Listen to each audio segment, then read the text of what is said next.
Afternoon to all of you. आज का हमारा टॉपिक रहेगा टेंजेंट एंड नॉर्मल। किस क्लास के लिए बात कर रहे हैं? 4 क्लास 12 टेंजेंट एंड नॉर्मल। ये बोर्ड के लिए, एनडीए के लिए, आईआईटी मेंस के लिए, किसी के लिए भी for IIT NDA +2 board exam, सभी के लिए इंपॉर्टेंट टॉपिक है। ठीक है, और चैप्टर का नाम रहेगा एप्लीकेशन ऑफ डेरिवेटिव्स। एक वीडियो मैंने पहले भी शेयर की थी इसी के ऊपर, ठीक है, जिसका टॉपिक था डेरिवेटिव एज ए मेजरर। ठीक है, और आज का उसका अगला टॉपिक रहेगा tangent and normal. 12th class के बच्चों के लिए है। आईआईटी की बात करें, एनडीए की बात करें, बोर्ड एग्जाम की बात करें, एप्लीकेशन ऑफ डेरिवेटिव जो कि आपके एलिमेंट्स की अगर आप बुक फॉलो करते हो तो 8th चैप्टर है, उसका एक टॉपिक है टेंजेंट एंड नॉर्मल। मैं आपको ये समझाने जा रहा हूं आज। देखिए, टेंजेंट एंड नॉर्मल की आप बात करते हैं, आपने कोई कर्व, कोई भी कंटिन्यूअस कर्व लेते हैं। कंसीडर एनी कंटिन्यूअस कर्व, कोई भी आप कंटिन्यूअस कर्व लीजिए। देखिए, जैसे कि इस तरीके से कोई भी ऐसे कंटिन्यूअस कर्व ले लिया आपने, ठीक है। कंटिन्यूअस डिसकंटिन्यूअस ये तो समझते हैं, ये कोई कंटिन्यूअस कर्व है। अब क्या किया, इस कर्व के ऊपर कंसीडर एनी पॉइंट, मैं कोई भी एक पॉइंट लेके चलता हूं। Consider any point on this curve, आप इस कर्व के ऊपर कोई भी एक पॉइंट लेके चलिए। Consider any point on curve, curve के ऊपर मैं कहीं भी एक पॉइंट ले लेता हूं। जैसे कि मान लो मैंने यहां पे पॉइंट ले लिया P, इसके कोऑर्डिनेट्स क्या मान लिए? x1 y1। मैंने कोई भी एक पॉइंट लिया P जिसके कोऑर्डिनेट क्या माने? x1 y1। कोई एक कर्व, कंटिन्यूअस कर्व लिया जिसके ऊपर कहीं भी एक पॉइंट कंसीडर किया मैंने P, ठीक है। इस P पॉइंट के ऊपर मैं टेंजेंट ड्रा करना चाहता हूं।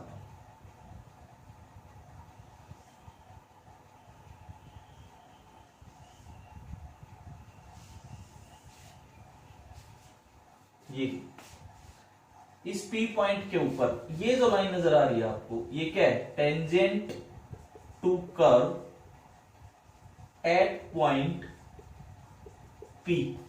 इस P पॉइंट के ऊपर ये क्या है? टेंजेंट है। एक पॉइंट के ऊपर एक टेंजेंट आपने ऐसे ड्रा कर ली। यहां तक समझ आ गया? ठीक है। अब क्या होगा, एक होती है नॉर्मल। मैं पहले आपको ये समझा रहा हूं कि क्या टेंजेंट है और क्या नॉर्मल है। अब जो नॉर्मल है, आप यहां पे एक लाइन ड्रा करते हो इस तरीके से, ठीक है। एक्चुअल में ये किसके नॉर्मल है? टेंजेंट के 90 डिग्री। 90 डिग्री किसके लिया गया है?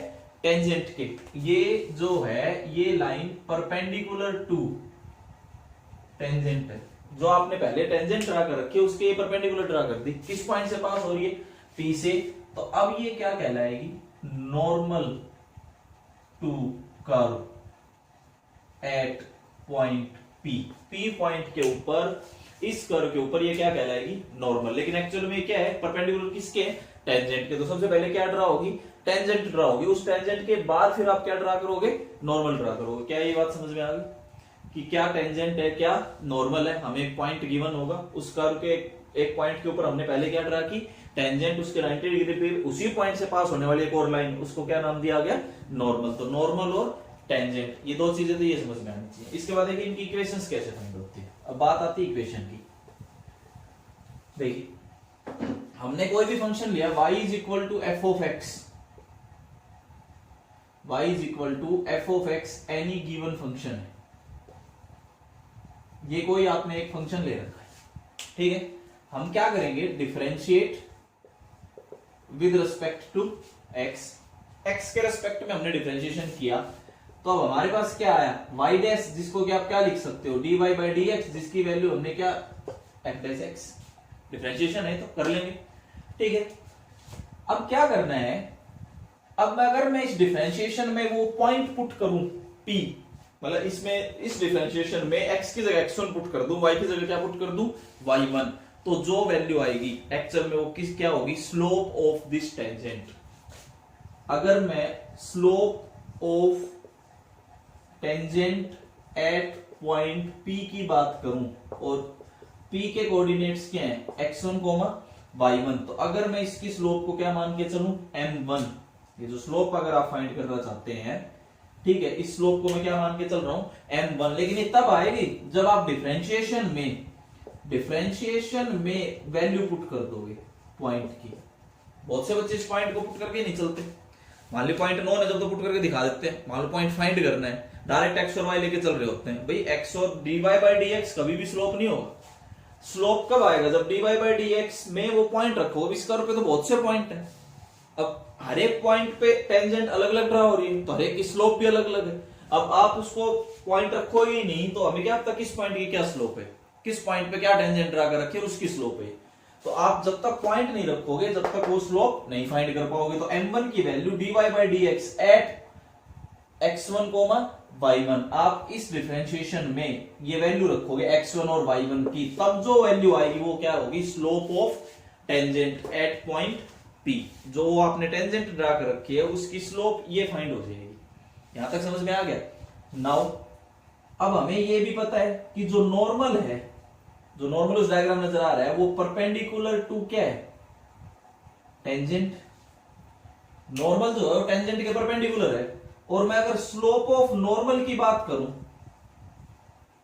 स्लोप ऑफ नॉर्मल जिसको मैं क्या मान लेता हूं m2, तो वो -1 डिवाइडेड बाई क्या आ जाएगा m1। जब दो लाइन परपेंडिकुलर होती हैं तो उनकी स्लोप का प्रोडक्ट क्या होता है -1 होता है।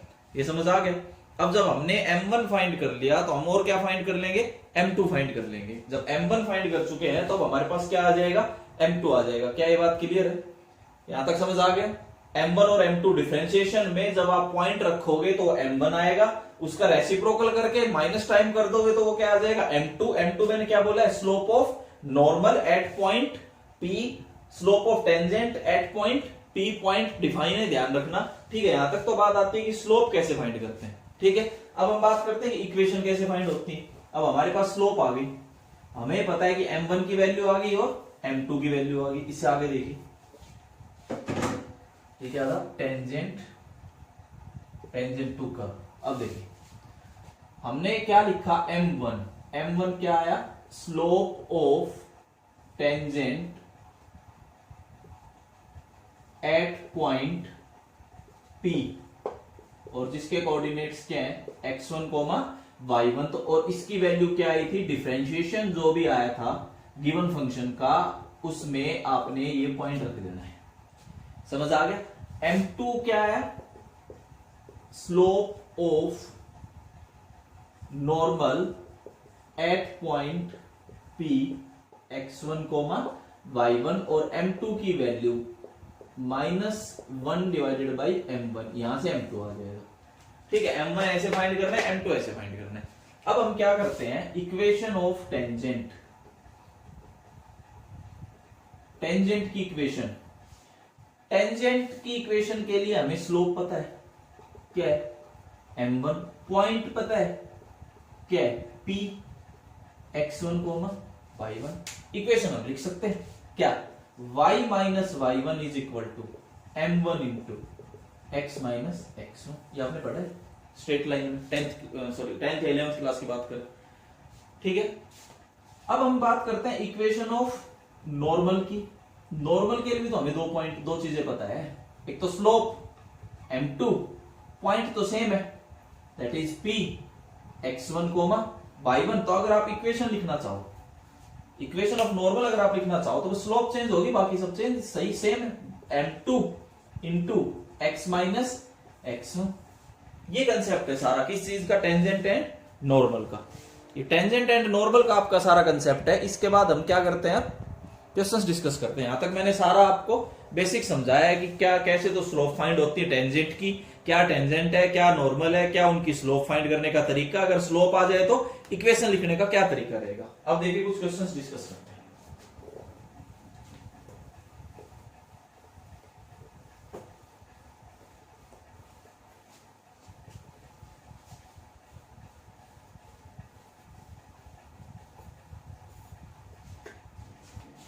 क्वेश्चन में आपको बिल्कुल क्लियर हो जाएगा कि करना क्या होता है।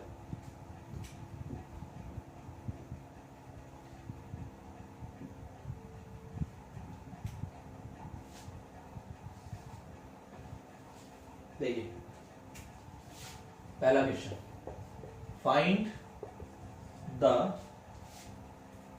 Equation of tangent to curve, खाली टेंजेंट का समझाता हूं पहले, to curve y is equal to -5x² plus 6x plus 7, -5x² to the curve y is equal to -5x² plus 6x plus 7 at the point half comma 35/4। एक point given है 1/2 comma 35/4, उस point के ऊपर आपको इस curve के लिए tangent निकाल के दिखानी, इक्वेशन ऑफ टेंजेंट। देखिए मैं पहले आपको डायग्राम से समझाने की कोशिश करता हूं, जैसे वो डायग्राम था सेम वैसे ही रफली डायग्राम होता है, जरूरी नहीं कि सेम ऐसा ही कर्व बने। मान लीजिए हमने कोई कर्व ले लिया ऐसा, इस कर्व की इक्वेशन हमारे पास ये है y is equal to -5x² plus 6x plus 7, ठीक है। इस कर्व के ऊपर मैंने मान लो यहां कहीं पॉइंट ले लिया, या और थोड़ा ऊपर ले लो, ये पॉइंट ले लिया, इस पॉइंट के ऊपर आपने टेंजेंट ड्रा कर दी, ठीक है, और इस पॉइंट के कोऑर्डिनेट्स हैं हाफ कोमा 35/4। बोला है ना find the equation of the tangent to the curve at the point, उस वो पॉइंट उस कर्व पे लाई करता है, ठीक है। ये पॉइंट इस कर्व को सेटिस्फाई भी करेगा। आगे ऐसे क्वेश्चंस आएंगे कि पॉइंट तो गिवन होगा लेकिन वो कर्व पे लाई नहीं कर रहा होगा, वो एक एक्सटीरियर पॉइंट गिवन होगा, उसके अलग क्वेश्चंस आएंगे। पहले आप ये सीखो। अब हमने क्या किया, हमारे पास y है -5x² plus 6x plus 7, differentiate with respect to x, आप x के रिस्पेक्ट में इसका डिफरेंशिएशन कीजिए, ठीक है। तो आपके पास आएगा dy/dx is equal to -10x plus 6। अब क्या करना है, हमने फाइंड करनी है slope of tangent at point P, जो आपको डायग्राम नजर भी आ रही है, ठीक है। इस लाइन की स्लोप फाइंड करनी है, m1 इसका नाम दिया गया। हमने अभी समझाया कि dy/dx में आप वो पॉइंट रखोगे तब वो स्लोप देगा। यहां पे कहीं y तो है नहीं, खाली x की वैल्यू रख दो, -10 into half plus 6 -5 plus 6 that is 1। अब इस लाइन की स्लोप क्या आ गई, 1 आ गई, ठीक है। अब हमने क्या करना है, नाउ अब हम इक्वेशन ऑफ टेंजेंट की बात करते हैं।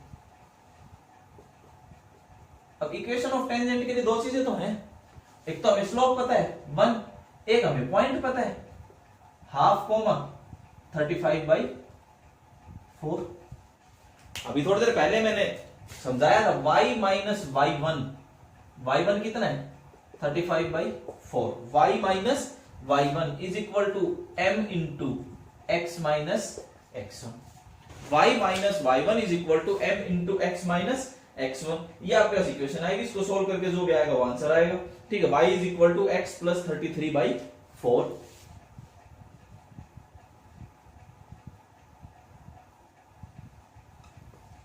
ये आप कर लेना, इस तरीके से इक्वेशन आ जाएगी। तो कुछ कंसेप्ट समझ में आया। सबसे पहले डिफरेंशिएशन करना है, फिर आपने डिफरेंशिएशन में वो पॉइंट रखना है, तो वो क्या आएगी, स्लोप ऑफ टेंजेंट, फिर इक्वेशन आप लिख सकते हो, ठीक है। कुछ आगे और क्वेश्चन डिस्कस करते हैं।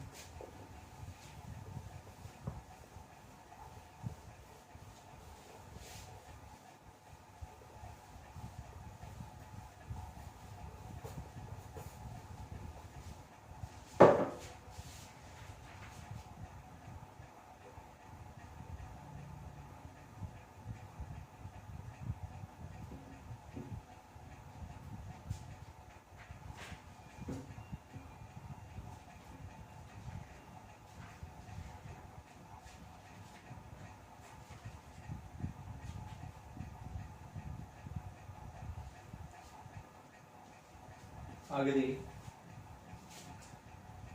Find the equation of tangent and normal. आपको एक ऐसा क्वेश्चन करा के दिखाता हूं जो दोनों, find the equation of tangent and normal. अब दो का करते हैं जिसमें दोनों फाइंड कर रखे हैं, tangent and normal to the curve जो भी कोई हमने कर्व ले लिया, जैसे y is equal to curve, y is equal to, हमने जैसे कोई भी कर्व कंसीडर किया 2x square minus 3x minus 1 at point ले लिया 1 कोमा माइनस 2। ये क्वेश्चन पढ़ लो आप ध्यान से। y is equal to 2x square minus 3x minus 1 at 1 comma minus 2। ठीक है, इसके लिए दोनों चीजें फाइंड करके दिखानी है, टेंजेंट भी और नॉर्मल भी। देखिए कैसे करें। अब आप ध्यान से सुनते चलना, इस क्वेश्चन में और क्लियर हो जाएगा करना क्या होता है। ठीक है, आपने कर्व बनाया, कुछ ऐसा बना दिया, y is equal to 2x square minus 3x minus 1। इस पे कोई पॉइंट लिया, इस पॉइंट पे ये आपने क्या ड्रा कर दी, टेंजेंट। ठीक है, और इसके परपेंडिकुलर ये आपने क्या ड्रा कर दी, नॉर्मल। और ये जो पॉइंट है P, इसके कोऑर्डिनेट गिवन 1 कोमा माइनस 2। ठीक है, एक और क्वेश्चन डिस्कस करते हैं। अब देखिए करना क्या है, y is equal to 2x square minus 3x minus 1, differentiate with respect to x, we get dy by dx is equal to 4x minus 3। समझ आया? अब हम किसकी बात करते हैं, slope of tangent at point P, और P के कोऑर्डिनेट क्या है 1 कोमा माइनस 2। तो m1 हमने फाइंड करना है। m1 एक्चुअल में क्या होगा कि जो भी dy by dx आया है उसमें ये पॉइंट रख दो 1 कोमा माइनस 2। y तो रखना ही नहीं, खाली x है, तो 4 इंटू 1 माइनस 3, 4 माइनस 3 क्या है 1 आया, तो स्लोप ऑफ टेंजेंट क्या आ गई 1 आ गई। अब इसी तरीके से अगर मैं m2 क्या मानूं, स्लोप ऑफ नॉर्मल, तो m2 की value minus 1 divided by m1, तो वो क्या आ जाएगी माइनस 1।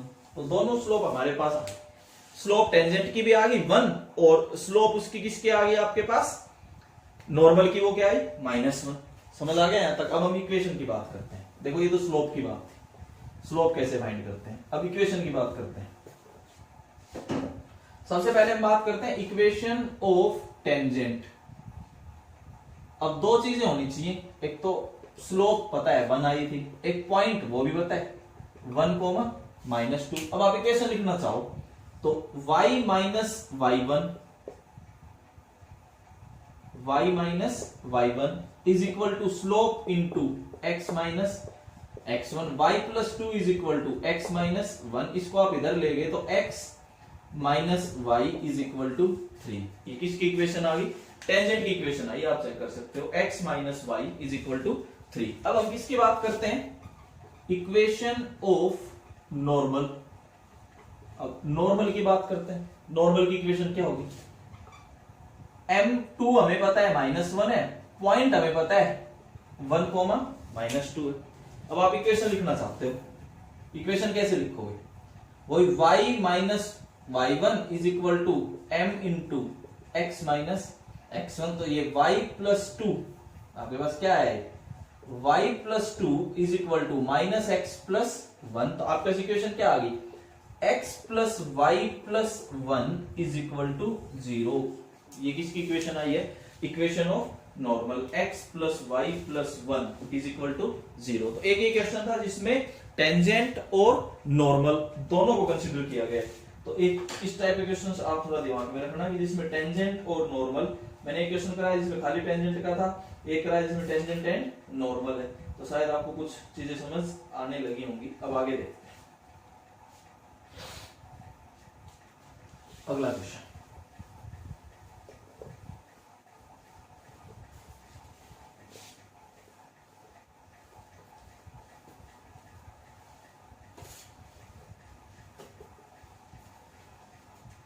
आगे देखिए, फाइंड द इक्वेशन, एक क्वेश्चन है, find the equations of, plural भी हो सकता है इसलिए इसने ऐसे लिखा है, हो सकता है एक इक्वेशन है, हो सकता है दो है। Find the equation of tangents to the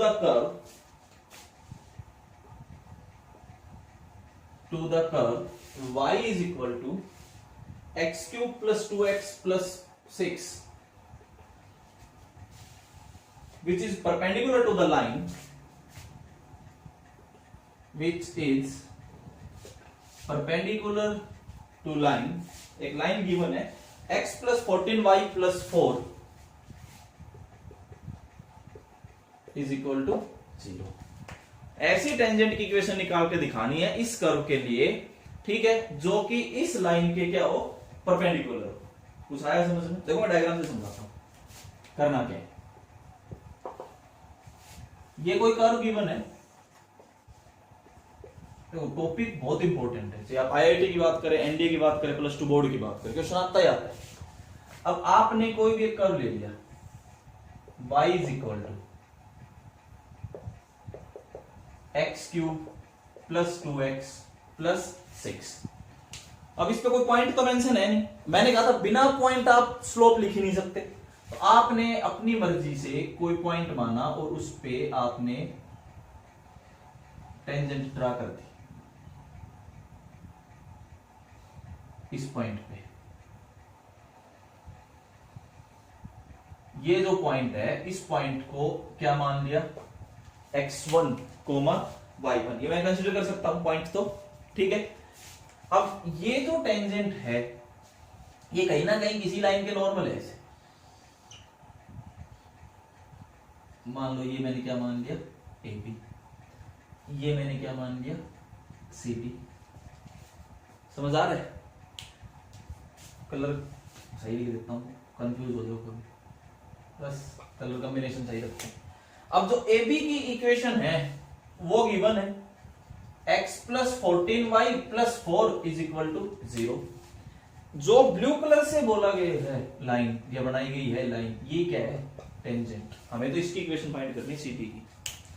कुछ क्वेश्चन आया समझ में कि CD एक ऐसी लाइन है जो उस कर्व के टेंजेंट, हमें नहीं पता किस पॉइंट पे टेंजेंट है, ठीक है, हो सकता है एक से ज्यादा ऐसी पॉसिबल लाइंस हो, समझ आ रहा है। लेकिन एक कंडीशन और है कि वो जो मैंने ग्रीन लाइन शो की है AB, उसके परपेंडिकुलर हो टेंजेंट, ठीक है। अब देखो क्वेश्चन करना कैसे, मैंने रिक्वायर्ड पॉइंट, मेरे पॉइंट देखो मानना है वो, मैंने एज्यूम किया है कि पॉइंट होना चाहिए x1, y1। अब हमारे पास कर्व है x cube plus 2x plus 6। सबसे पहले हम वही अपना काम करेंगे, differentiate with respect to x, तो हमारे पास क्या आ जाएगा, dy by dx is equal to 3x square plus 2। देख लीजिए, अब बच्चे यहां गलती करते हैं, उस पॉइंट को कंसीडर नहीं करते, क्या x1 है क्या y1 है, अरे जब तक वो पॉइंट नहीं लोगे आप स्लोप लिख नहीं सकते। तो अब इस जगह आप अगर स्लोप लिखना चाहो, क्या कि slope of tangent, slope of tangent at point P, और जिसके कोऑर्डिनेट्स क्या मानने हुए x1, y1, उसको मैंने क्या नाम दिया m1। अब एक्चुअल में वो यही तो है, dy by dx at x1, y1। जब तक आप पॉइंट नहीं लिखोगे तो गलत है, ठीक है। अब यहां से हमारे पास स्लोप आ गई 3x1 स्क्वायर प्लस 2, ये ध्यान रखो, 3x1 स्क्वायर प्लस 2। कुछ आया समझ में कि स्लोप ऑफ टेंजेंट हमें पता लग गया कि ये चीज 3x1 स्क्वायर प्लस 2, ठीक है। अब हमने क्या करना है, ये जो ग्रीन पेन से जो मैंने लाइन लिखी थी, ठीक है, जो बनाई थी, इसकी स्लोप बताइए। इसकी स्लोप को मैं m2 लिख लेता हूं। m2 की स्लोप क्या होगी, -1 डिवाइडेड बाई 14। अब पता नहीं ये याद है या नहीं है, -1 डिवाइडेड बाई 14। ये भी समझा देता हूं पहले, ये क्या चीज है।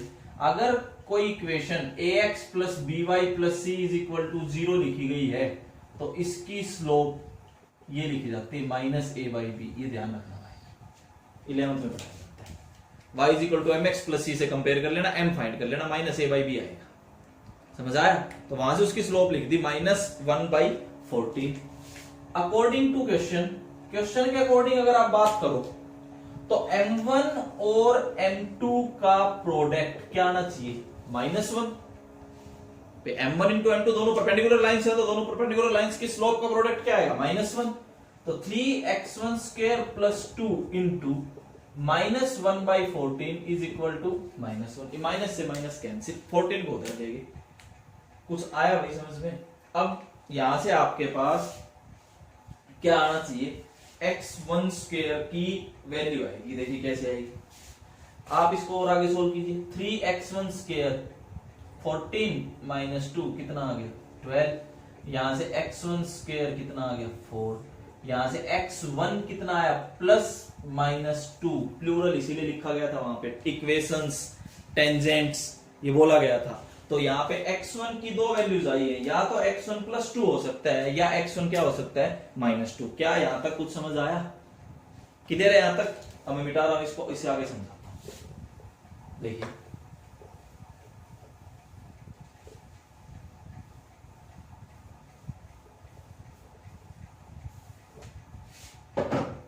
हमारे पास x1 की दो वैल्यूज आ गई, या तो +2 या -2।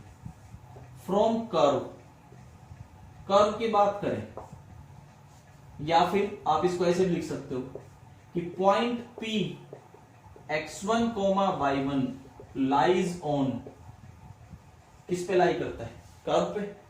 अगर आप वहां से लिखना चाहें तो y1 is equal to x1 का क्यूब प्लस 2x1 प्लस 6 ये लिख सकते हैं। भाई x1 और y1 वो किस पे लाई करते हैं, कर्व पे लाई करते हैं। कर्व पे लाई करते हैं तो इसका मतलब वो कर्व की इक्वेशन को सेटिस्फाई करेंगे। अब कर्व की इक्वेशन को सेटिस्फाई करने का मतलब तो यही हुआ। अब यहाँ पे दो केस आ गए, यहां से दो केस आते हैं ना। दो केस कौन कौन से, एक बार तो आपने x1 को लिया 2, एक बार आपने x1 को क्या लिया -2। आप इसमें रख लीजिए, y1 फाइंड कीजिए। y1 इज इक्वल टू 2 का क्यूब प्लस 2 इंटू 2 प्लस 6, 2 का क्यूब 8, 8 प्लस 4 12, 12 प्लस 6 कितना है 18। अब आप इसमें रखते हैं, इस हिसाब से अगर आप बात करते हैं तो -2 का cube plus 2 into -2 plus 6 that is -8 -4 plus 6 minus का 6। आया कुछ समझ में। अब यहाँ पे पॉइंट आया 2,18, वहां पे पॉइंट आया -2, -6। यहाँ पे पॉइंट क्या आया 2,18। दो पॉइंट पॉसिबल हो गए ऐसे, और या फिर पॉइंट क्या हो सकता है -2 और -6। अब आपके पास दो केस आ गए। पॉइंट ही तो नहीं पता था, स्लोप तो हमें पता ही है। भाई स्लोप क्या चीज है, स्लोप तो m1 तो हम फाइंड कर लेंगे। भाई उसका आपने नेगेटिव टाइम रेसिप्रोकल करना है। m1 की वैल्यू तो आपके पास 14 आनी है, ठीक है। मैं फिर निकाल के दिखा दूंगा, पॉइंट हमें पता लग गया। यहां तक समझ में आ गया, ठीक है। अब देखो दो केस बनाते हैं अलग अलग। m1 की वैल्यूज भी दो अलग अलग आएंगी। दो केस हो गए ना हमारे पास, डायग्राम में तो आपको एक केस नजर आ रहा है। ऐसे दो पॉसिबल केस है। फर्स्ट केस, पहले केस की अगर आप बात करते हैं तो देखो पॉइंट जो है जिसको आपने P लिखा हुआ है, इसके कोऑर्डिनेट हमने क्या ले लिए 2,18। इसके अकॉर्डिंग बात करते हैं। सबसे पहले हम m1 की बात करेंगे। m1 आपको याद हो मैंने इस क्वेश्चन में m1 फाइंड किया था, तो वो क्या आया था 3x1 स्क्वायर प्लस 2। आना वही है, कोई दिक्कत नहीं। स्लोप दोनों के बराबर आएगी, 14 आनी है। लेकिन आपको तरीके से निकाल के दिखा देता हूं। 2 2 4 4 3 12 12 प्लस 2 14, क्योंकि उसके तो परपेंडिकुलर है। उसका नेगेटिव टाइम रेसिप्रोकल करो, m1 ही देगा, चाहे वो ये केस हो चाहे वो अगला केस हो। m1 आ गया। अब आप इक्वेशन की बात करते हैं। y minus y1 is equal to m1 into x minus x1। क्या आपको समझ आ गया वो शायद पहला केस क्लियर है। y माइनस 18 is equal to 14 into x minus 2। इसको आप सोल्व कर लेना। We get 14x minus y minus 10 minus y minus 10 is equal to 0। पहले केस में ये इक्वेशन बनी। ऐसे दो पॉसिबल केस हैं उस डायग्राम के हिसाब से, ऐसे दो पॉसिबल केस हैं। मैंने तो एक ही दिखा रखा है डायग्राम। कुछ आया समझ में। Next second case. अगर आप सेकंड केस की बात करते हैं, देखिए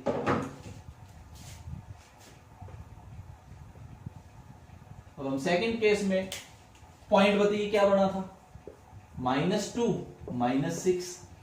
अब आप स्लोप की बात करते, देखो स्लोप तो वही है 3x1 स्क्वायर प्लस 2। जी आप इसमें यहाँ पे -2 रख के देख लो, वैल्यू तो क्या ही देगा 14। हाँ इक्वेशन चेंज हो जाएगी। y minus y1 is equal to x minus x1। ये इक्वेशन बनेगी। y minus y1 is equal to m into x minus x1। कुछ क्लियर हुआ। y plus 6 is equal to 14 into x plus 2। इसको आप solve कर लेना। We get 14x minus y plus 22 is equal to 0। ये इसका answer है। कुछ क्लियर हुआ कि अगर कोई एक लाइन किसी दूसरे लाइन के परपेंडिकुलर है तो उस टेंजेंट की इक्वेशन कैसे फाइंड होगी। क्या ये चीज क्लियर है? तो समझ आ रहा होगा शायद सबको। ठीक है, इस हिसाब से बहुत से क्वेश्चंस ऐसे होते हैं, मैं तो लिमिटेड क्वेश्चंस ही करा पाऊंगा।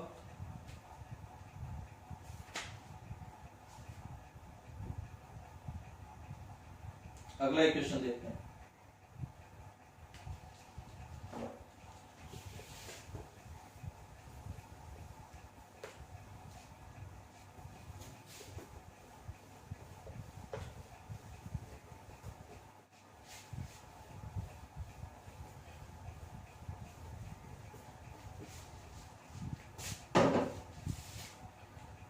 Find the equation of tangent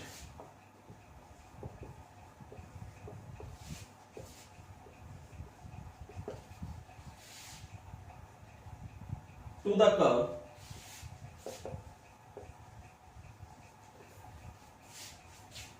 x is equal to 1 minus cos theta, y is equal to theta minus sin theta, at theta is equal to pi by 4।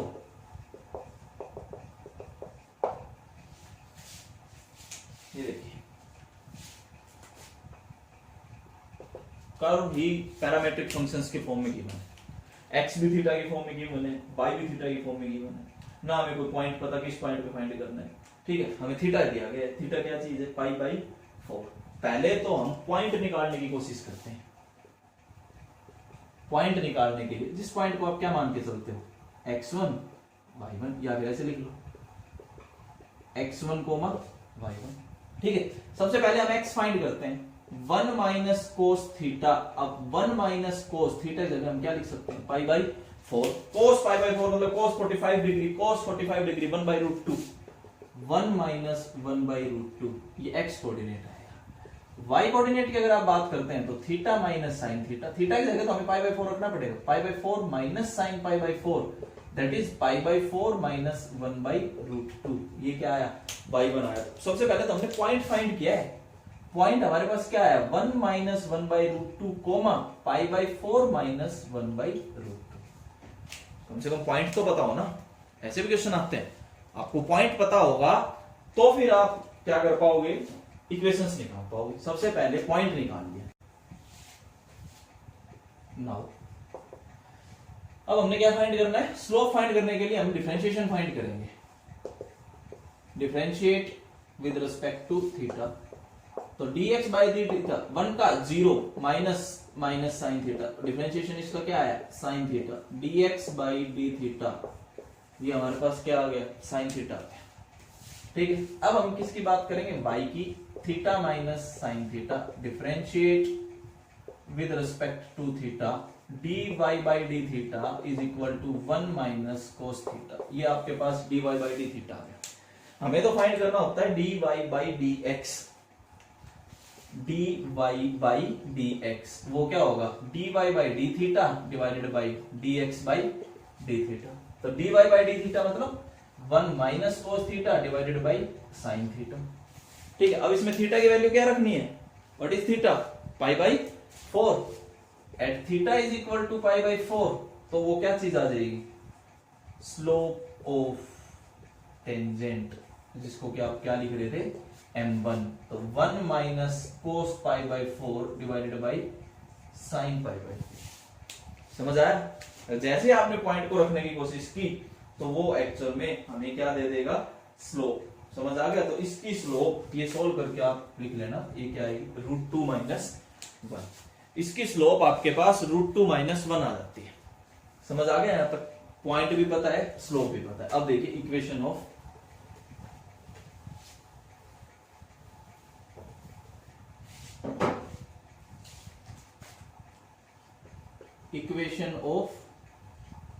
Tangent. Tangent की equation लिखनी है। हमारे पास दो चीजें given हैं, आ गई है मतलब। एक तो स्लोप हमने फाइंड किया √2 माइनस 1, वेरी गुड। ठीक है, एक हमने पॉइंट फाइंड किया था 1 माइनस 1/√2 कोमा π/4 माइनस 1/√2। पॉइंट पता है, स्लोप पता है, इक्वेशन लिखनी, y minus y1 is equal to slope into x minus x। शायद समझ आ रहा। y minus y1 is equal to m into x minus x1। इसको सोल्व करके जो भी आएगा वो मैं लिख देता हूं। हमारे पास कुछ ऐसा बचेगा, √2 माइनस 1 इंटू एक्स फिर minus y is equal to, इसकी कॉन्स्टेंट टर्म आएगी 2 इंटू √2 माइनस 1 माइनस π/4। इस तरीके से आप अपने क्वेश्चंस ट्राई करना, किसके, टेंजेंट एंड नॉर्मल के। ठीक है, टेंजेंट एंड नॉर्मल के क्वेश्चंस मैंने किस कंसेप्ट पे करवाए हैं, जब पॉइंट किस पे लाई कर रहा है, कर्व के ऊपर। एक टॉपिक अभी इसका बचा है जिसमें पॉइंट क्या रहेगा, कर्व से बाहर रहेगा। ठीक है, तो उसके क्वेश्चंस कैसे डिस्कस होंगे वो हम नेक्स्ट वीडियो में शेयर करेंगे। तब तक आप इन्हीं क्वेश्चंस, इन्हीं कंसेप्ट पे कुछ क्वेश्चंस ये कीजिए, कुछ नए कीजिए। कोई डाउट आता है तो कमेंट बॉक्स में डालिए। Thank you.